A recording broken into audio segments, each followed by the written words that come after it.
Isipin mo ito habang natutulog ang karamihan sa mundo, ay isang bansang tahimik na gumagawa ng kasaysayan. Walang viral dance, walang scripted drama, pero may luha, pawis at medalya. Isang tambak ng medalya na walang sinuman ang nakakita na paparating, mga ka-fans, hindi ito simpleng panalo. Ito ang kwento ng Pilipinas na muling tumayo, muling naniwala, at muling nagpatunay na kahit anong limitasyon, kayang lampasan. At ang tanong ngayon, handa ka na bang marinig ang pinaka-emosyonal na tagumpay ng Team Yay sa ASEAN Para Games? Hello mga kamarits, ka-fans, at katsismosa ng puso, welcome back sa channel, kung saan hindi lang chismis ang pinag-uusapan. Dito, kwento ng damdamin, laban, at tagumpay ang bida. Ngayon, hindi artista ang headline, hindi love team, hindi breakup. Ang bida natin ngayon ay Team Philippines sa ginanap na 13 di ASEAN Para Games sa Nakhon Ratchasima, Thailand, gumawa ng ingay ang Pilipinas. Hindi sa iskandalo kundi sa pinakamalaking medal haul SE kasaysayan nito, 45. Gold, 37 silver, 52 bronze, mga ka-fans, hindi lang ito numero.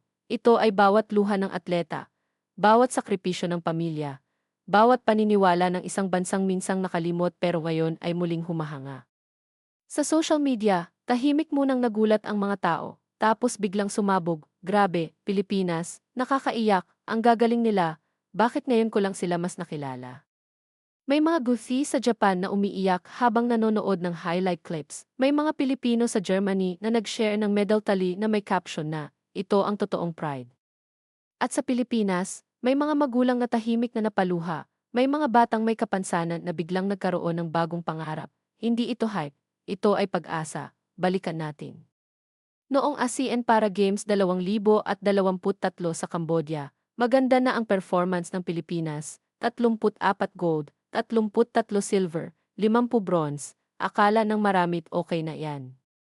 Pero hindi iyon sapat para sa Team Z. Sa likod ng kamera, sa likod ng medal ceremonies, may mas malalim na kwento. Ayon kay Chief of Mission Goody Custodio, isang bagay ang nagbago, focus at synergy, hindi lang lakas, hindi lang galing, kundi pagkakaisa ng atleta at coach. At dito pumasok ang pinaka-interesting na twist ng kwento, Bata.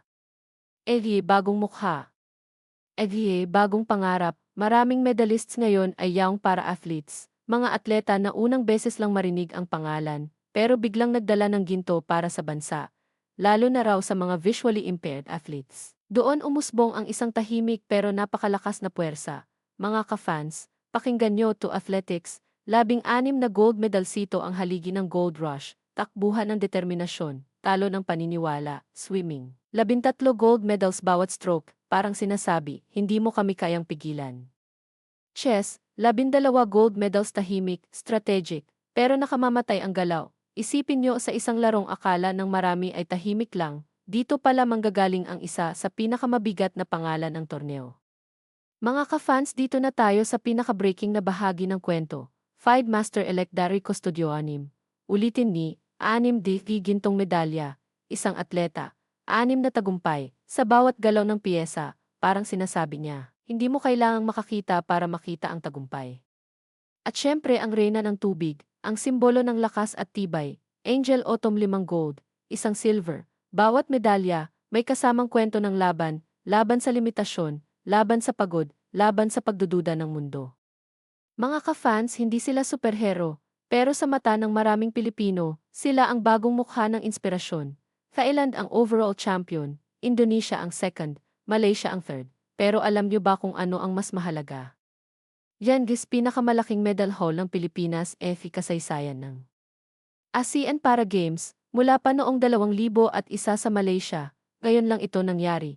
At ayon kay Custodio, hindi ito tsamba, ito ay resulta ng support system. Philippine Sports Commission, Philippine Paralympic Committee, private sector, media, at higit sa lahat pamilya, mga magulang na nanonood ng video updates, mga kapatid na nagdadasal sa oras ng laban, mga kaibigan na nag-aabang ng medal tally kahit madaling araw. Ngayon, mga ka-fans, tahimik muna ang ingay.